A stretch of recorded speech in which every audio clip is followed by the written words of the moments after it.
Hi Judith, so this is just a quick look on how to access your website and how to make some simple changes. First of all, I've sent you an email with a link. If you click the link, pop in your username and password and then click sign me in. That will then basically take you to this screen here.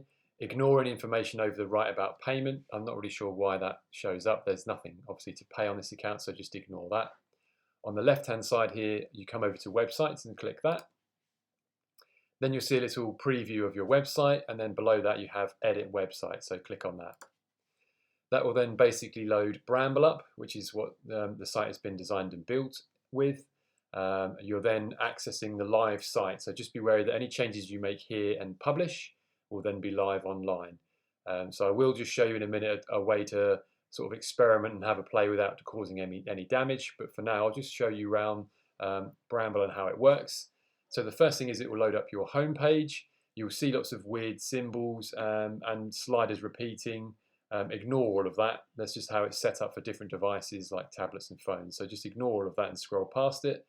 And everything you come to that you want to edit will be in a box which colors green, which lets you know you're then editing that particular area. So much like a Word document, you can change different words and text. You can add a bit more in here, delete some words, expand it obviously as you need to, right, or if you want to. You have an undo button. So if you ever make a change that you then think actually I didn't mean to do that, you just use the undo button at the top. So again, everything that you click, it highlights, so you know you're accessing that. You have to be a little bit careful with images, because if you upload images that are different sizes, it causes all sorts of complications. So I'll cover that sort of separately in a minute, but effectively it loads your home page and you'd be able to go in and make text changes to your home page. If you make a mistake, so let's actually delete a whole row, we didn't mean to do it. Like I said before, you have the undo button at the top, which will get you out of that. But as long as you don't publish at the top here, then you'll do no damage. So for example, if I delete that and I've got myself in a mess and I'm not sure what I've done, just don't hit publish at the top and then basically exit and leave. We didn't publish, therefore we've not saved any changes and we've done no damage to the website at all. So appreciate you may need to watch this video back a couple of times, but that's just a quick way of, if you're not sure what you've done, you can quickly get out of the situation by just not publishing. Other pages to access up in the top menu here. Each page on your website has got a name. So for example, if you go to the commissions page, it loads that up.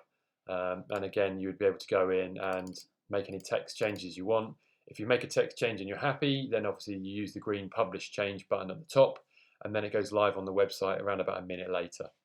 So again, any images, if you highlight in Bramble, it will tell you exactly what you're about to do. So if you highlight an individual box, like coloured in green here, you can remove that particular box. That's how you remove certain photos or elements. If you want to remove a whole section, so for example, the whole of that area, right over on the left, you have removed the entire area, which will take the whole thing out.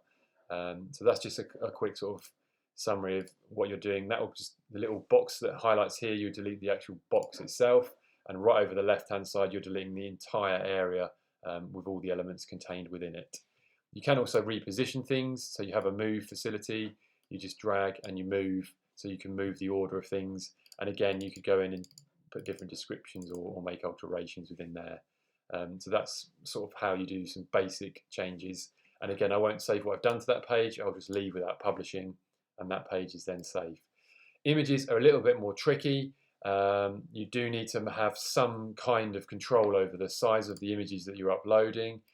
So for example, if we go to prints for sale, if you sold some, you could go ahead and remove them. If you wanted to add some, you would come to the end here and you would duplicate that one. You would just pop in the new description of whatever the new image was, and you would then hit change the image, and then you would drag your new image onto that. The best thing about that really though is just talk to me first before you do that, because if you upload lots of portrait and lots of random size images, what happens is instead of everything being nicely lined up and in nice straight rows, the page can become a little bit of a mess. So if it's something you want to do, and I'll need to just guide you through images a little bit further so that you can understand how to upload the correct size images. And don't forget, you've got half an hour a month of free support. So if you wanted to add some images or sections, you can email them across and I could do those for you if that's easier. So yeah, I hope for now at least that gives you access to the website. You can make simple text changes, you can shuffle images around, you can change image descriptions, you can access every single page that you've got, and anything sort of further in depth, or if you need further help, just let me know. And remember, as long as you don't publish any changes, as long as you just always exit and then just leave the page, you've not done any damage to the site. So you can go and have a look and play around, sort of get your head around the basics. And if you need to cover anything else, just let me know. Thanks for watching.